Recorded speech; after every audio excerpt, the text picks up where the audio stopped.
यह दोपहर का समय था। बाजार की चहल पहल अपने चरम पर थी। औरतें इधर उधर दुकानों में आ जा रही थीं, बच्चे शोर मचा रहे थे और दुकानदार अपनी अपनी आवाजें लगा रहे थे। इन्हीं सबके बीच एक दुबली पतली औरत धीरे धीरे कदम बढ़ाती हुई कपड़ों की दुकान के करीब पहुंची। उसके कपड़े पुराने और मैले थे, चेहरे पर थकान और आंखों में एक अजीब सी उदासी छिपी हुई थी। यह औरत नसरीन थी। वह एक गरीब परिवार से ताल्लुक रखती थी। उसका पति अक्सर बीमार रहता था और कामकाज करने के काबिल नहीं था। घर का खर्चा और बच्चों की परवरिश का पूरा बोझ नसरीन के कंधों पर था। कभी लोगों के घरों में बर्तन मांज लेती, कभी कपड़े धो देती और कभी सिलाई करके कुछ पैसे कमा लेती। लेकिन महंगाई के इस दौर में यह सब भी काफी नहीं था। उस दिन नसरीन बाजार इसलिए आई थी क्योंकि उसकी बेटी आयशा की शादी करीब थी।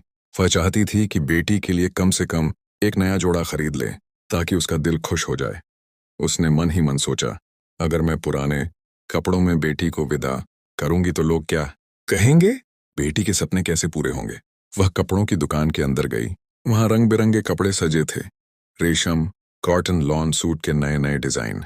नसरीन ने एक हल्के से हाथ से नरम कपड़े को छुआ और दिल ही दिल में सोचा, काश ये सूट मैं ले सकती, बेटी को कितना अच्छा लगता।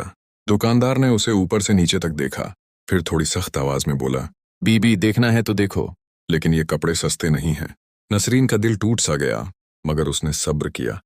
उसने धीमी आवाज में कहा, भाई कोई सस्ता सा जोड़ा दिखा दीजिए, बस शादी के लिए चाहिए। दुकानदार ने एक कोने से आम सा कपड़ा निकाला और उसकी कीमत बताई। वह कीमत भी नसरीन के पास मौजूद पैसों से ज्यादा थी। नसरीन ने अपना पुराना पर्स खोला जिसमें कुछ मुड़े तुड़े नोट और सिक्के रखे थे। गिनने के बाद उसकी आंखें भर आईं। मेरे पास इतने ही हैं, क्या यह कपड़ा दे देंगे? दुकानदार पहले तो कुछ सोचता रहा, फिर शायद उसकी आंखों में वह मजबूरी और माँ का प्यार देखकर नरम पड़ गया। उसने वह कपड़ा नसरीन को पकड़ा दिया और कहा, ले जाओ बीबी, बाकी के पैसे कभी दे देना, या रहने दो, अल्लाह बेटी को खुश रखे। इनकी आंखों से आंसू बह निकले। उसने कपड़े को सीने से लगाया और शुक्रिया अदा किया। उस पल उसे ऐसा लगा जैसे उसकी बेटी का सपना पूरा हो गया हो। वह दुकान से बाहर निकली तो बाजार की चहल पहल भी उसके लिए खुशी की आवाजों जैसी लग रही थी। यह कहानी हमें यह सिखाती है कि मजबूरियां इंसान को थका देती हैं, मगर माँ का प्यार हर मुश्किल को झेलने का हौसला देता है। कुछ दिनों बाद आयशा की शादी का दिन आ गया। छोटे से घर में रौनक सी लग गई थी। नसरीन ने वही कपड़ा जिसे बड़ी मुश्किल से खरीदा था अपनी बेटी को पहनाया। कपड़े चाहे महंगे या कीमती नहीं थे, लेकिन आयशा के चेहरे की मुस्कान और खुशी ने उन्हें और भी कीमती बना दिया। मेहमान धीरे धीरे आने लगे। गांव की औरतें तारीफ किए बिना न रह सकीं। माशा अल्लाह, आयशा कितनी प्यारी लग रही है। नसरीन के दिल को सुकून मिला। वह जानती थी कि यह खुशी आसानी से नहीं मिली।